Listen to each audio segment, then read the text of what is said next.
Mesela bu üretiliyor yerine. Hocam bu Ali Taşdemir adında bir hasta. Onun yerine manuel reçete yazmışsın. Iğdır, Trabzon.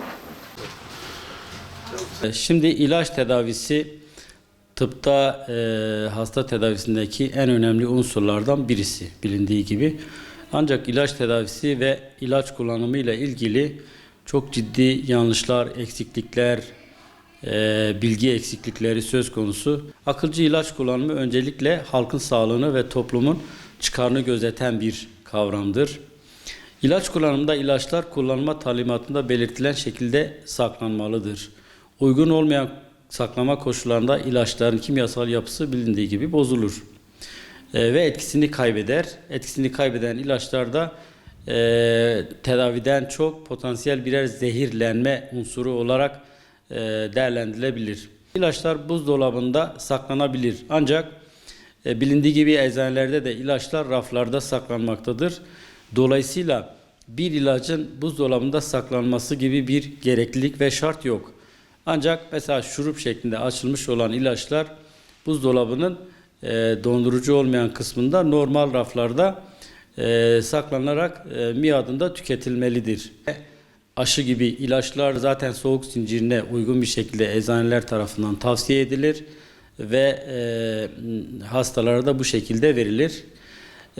İlaçlar çocukların kesinlikle ulaşamayacağı yerde ışıktan, nemden korunarak ve ambalajında saklanmalıdır. İlaç hekim tarafından önerilen süre boyunca kullanılmalıdır. Hekimin tavsiye etmediği dozlar kullanılmamalıdır. Hekimin tavsiyesinde pozolojik olarak yani dozlam hekimin önereceği şekilde verilmelidir. Vatandaş ilacı alırken kesinlikle kesilmiş veya açılmış ambalajı açılmış ilaçları satın almamalıdır. Son kullanma tarihi geçmiş ilaçları almamalıdır. Zaten biz son kullanma tarihi geçmiş ilaçları atık ilaç olarak değerlendiriyoruz. Ve atık ilaçların da bir şekilde etraftan, eczaneden, hastaneden tasfiyesi lazımdır.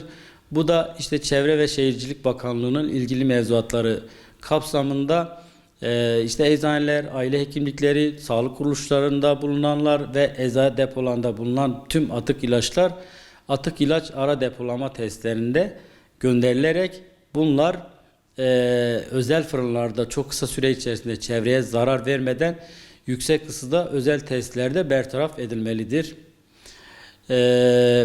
Dolayısıyla şöyle bir kavram da var. Bilindiği gibi iklim değişiklikleriyle ilgili çok ciddi sıkıntılar yaşanmaktadır. İlaçlarında üretiminde de benzer bir durum söz konusudur. İmha aşamasında ilacın doğaya kesinlikle karışmaması gerekmektedir. İlaç kimyasal bir atık ve bu doğaya tamamen zarar olarak geçer.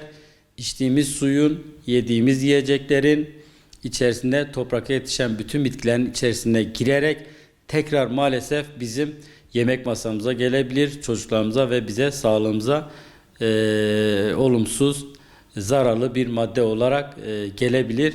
Bu nedenle bu tür kavramlara ilaçların özellikle atık ilaçların imhasında kesinlikle ilaçlar lavabolara, tuvaletlere dökülmemeli.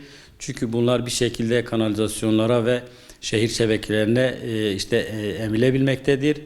İnsan sağlığını olumsuz etkileyecek şekilde bize geri dönebilmektedir.